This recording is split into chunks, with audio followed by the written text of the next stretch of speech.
काय बनणार आहे? राजस्थानचं जे बाटी कशी बनावे ना तेव्हा या एक्सपेरिमेंट करणं चालू आहे. अच्छा अरे एक्सपेरिमेंट. कुदोडी कवय महाराष्ट्र में कुधोडी कब है.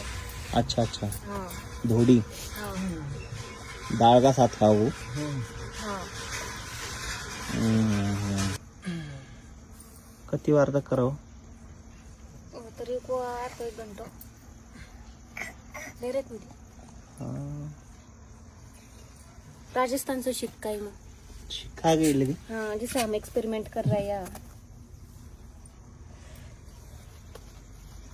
कै अरे आत्या डाळ धोडी कवय कै कै पिलो काय गो बिल्लू? कै आशकै आशकै आशकै काय या धोडी खाबो का? हा खाबो का? काका कै ना तू खा काका टेस्टी लगे काय काका को अरे बापरे